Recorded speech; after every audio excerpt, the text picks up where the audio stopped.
Hi everyone, it's Don from Don's Family Vacation, and today we're going to bring you a different cruise port. We're going to talk about Southampton in the UK. And yeah, I know right now I've stuck with North American, so let's spread it out a little bit and we're going to talk about the UK and what there is to do because quite frankly, most of us who travel there are first-time travelers when we're going on a cruise. So let's see what there is to do in Southampton right after this.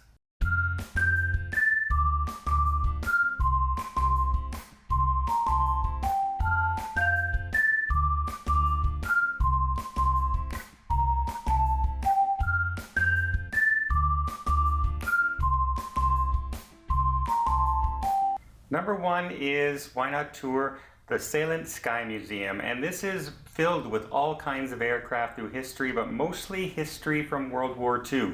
So you're going to be able to see Spitfires and Hurricanes, basically the planes that saved not the United States, that saved the UK and Britain from being overrun by the Germans during World War II and probably stopped Germany at that time from basically controlling all of Europe and winning that that part of the war. Keep this museum in mind because it's a very, very good museum and a tribute to all those brave men and women during World War II who fought to protect Britain and basically the rest of Europe and possibly the world. Number two, I always like to have a park to just go stroll and walk, and a lot of people have their favorite park there, but mine is the Riverside Park because of the water and the nautical feel. It's a great stroll, it's a large park, and it's very relaxing. Although in Britain it can be chilly at times, so remember to dress accordingly, but it is an absolutely gorgeous park to just unwind after a very long flight across the ocean. Number three is why not catch a performance at the Mayflower Theatre?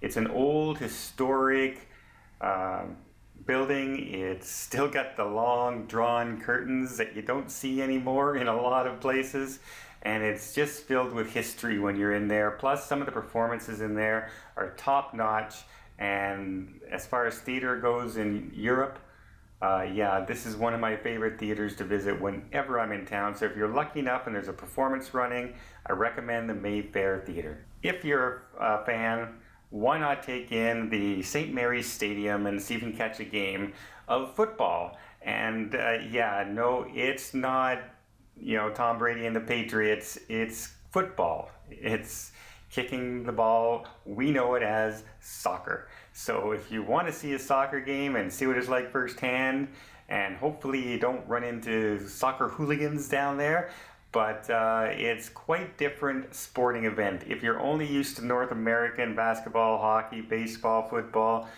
check out a European soccer game and just check out the crowds. It's quite amazing the difference in cultures and the difference in atmosphere when you're there. It's like going to Japan and seeing a baseball game and then comparing it to a North American baseball game. They're night and day in the stands and the fans. So if you can, check out the stadium. Number five is why not try your luck at the Grosvenor Casino? Yeah, who knows? You might strike it rich and you just might win your cruise for free. You're not going to win your cruise for free, but it's a good way to pass some hours while you're waiting for the cruise to start the next day.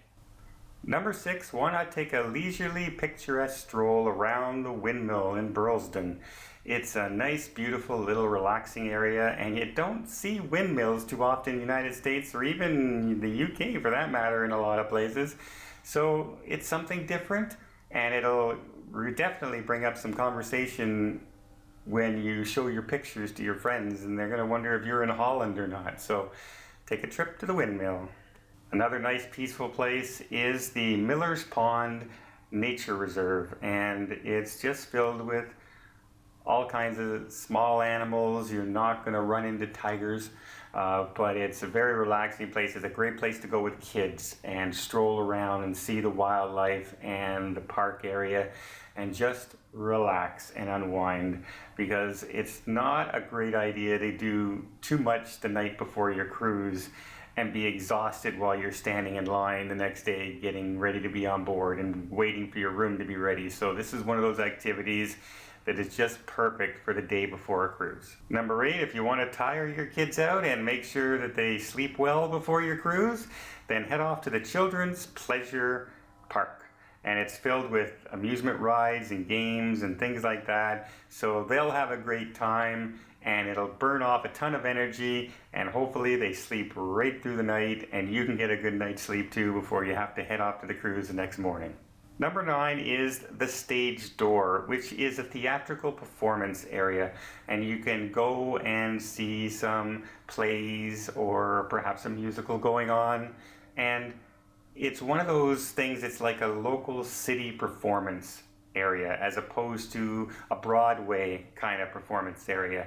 And you'd be surprised at how good some of these young actor and actresses are. And it's just fun to go and watch. It's very inexpensive compared to the other theaters.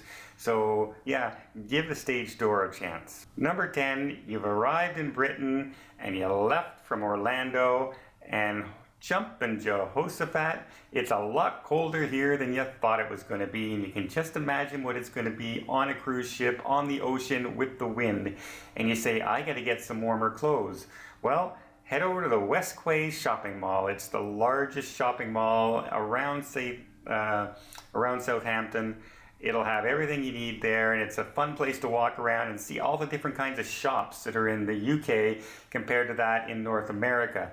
And yeah, some of the clothing they have there and the clothing options and choices are far different than what you're going to see here in North America. So sometimes it's just fun to stroll in a shopping mall. So there you have 10 things that are just rough ideas of some stuff to do in Southampton. There's all kinds of other things you can do. There's, of course, boat tours, bus tours, all the typical stuff, you know, airplane tours, helicopter tours, you name it. But these are just some kind of off the cuff and fun, leisurely things to do that might not come to mind right off the bat when you're thinking about it. So I hope you enjoyed this video. If you did, please give it a thumbs up. If you want to see more of these type of videos and more cruise videos and tips, please hit that subscribe button. And until next time, don't forget, have yourself a safe and a great vacation.